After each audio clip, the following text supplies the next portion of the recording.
সেই কারণে বলছি, আজকে যে শাসার যে জনগণ, আজকে এই যে বিএনপির যে জনগণ, আজকে এরা তা ভদ্র বলেই আজকে আমাদের বিরোধী দলের ভাইরা এখনো সুন্দরভাবে আমরা আলাপ করি, আমরা তাদেরকে সম্মান করি, ইজ্জত করি। কিন্তু এমন কোনো পরিবেশ তৈরি করবেন না যে পরিবেশ সমাজকে এবং এই রাজনীতিকে ঘোলাটে করে। আমরা স্পষ্টভাবে বলতে চাই, সমালোচনা করবেন, রাজনৈতিক সমালোচনা করবেন।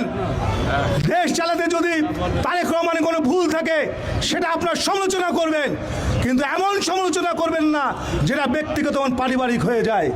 সেটা করলে কিন্তু আর মাথা ঠিক থাকে না, তখন তারেক রহমানের নির্দেশও কিন্তু আমরা মানব না।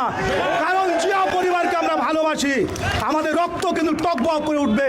সেদিন কিন্তু কোনো মানুষকে আমরা তাদেরকে আমরা দাবা রাখতে পারবো না। সেই কারণে কথাবার্তা হুঁশিয়ার করে বলবেন। এবং আগামী দিনে আপনাদের সকলের উদ্দেশ্যে বলতে চাই যে আপনারা শক্ত থাকুন, ঐক্যবদ্ধ থাকুন। ঐক্যবদ্ধ থাকবেন এই কারণে আগামী দিনে আমাদের চেয়ারম্যান নির্বাচন, আগামী দিনে আমাদের মেম্বার নির্বাচন, আগামী দিনে আমাদের মেয়র নির্বাচন, আগামী দিনে আমাদের উপজেলা নির্বাচন, আগামী দিনে আমাদের কাউন্সিল নির্বাচন। আমাদেরকে ঐক্যবদ্ধ থাকতে হবে। যদি ঐক্যবদ্ধ না থাকেন আগামী দিনে দলের অস্তিত্ব বিলীন হয়ে যাবে। সেই কারণে কে কোন দলের কোন ভাই সব ভুলে যান। ভাই আমাদের একটাই, নেতা আমাদের একজনই, সেটা হচ্ছে জনাব তারেক রহমান। তারেক রহমান যে নির্দেশ দেবেন, যাকে পছন্দ করবেন, তার পিছনেই আমরা সকলে মিলে ঐক্যবদ্ধভাবে কাজ করব। বন্ধুরা আমার, কোনো ব্যক্তিগত লোকের নির্দেশে, ব্যক্তিগত লোকের কথা মতো আমরা এই দলকে ধ্বংস করতে পারি না।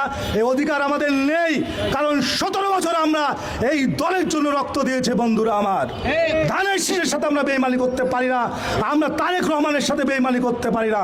সেই কারণে আগামী দিনে চেয়ারম্যান নির্বাচনে, উপজেলা নির্বাচনে, পৌর নির্বাচনে জনাব তারেক রহমান দল থেকে যাকে দেবেন তাকে ঐক্যবদ্ধভাবে আমরা নির্বাচিত করবো ইনশাল্লাহ।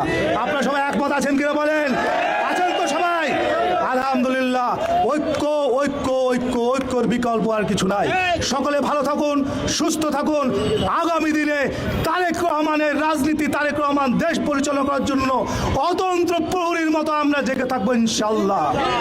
সকলকে ধন্যবাদ জানিয়ে আমি আমার বক্তব্য শেষ করছি। খোদা হাফেজ। বাংলাদেশ জিন্দাবাদ। বেগম খালেদা জিয়া অমর হোক, শহীদ রাষ্ট্রপতি জিয়াউর রহমান অমর হোক, তরিকুল ইসলাম অমর হোক।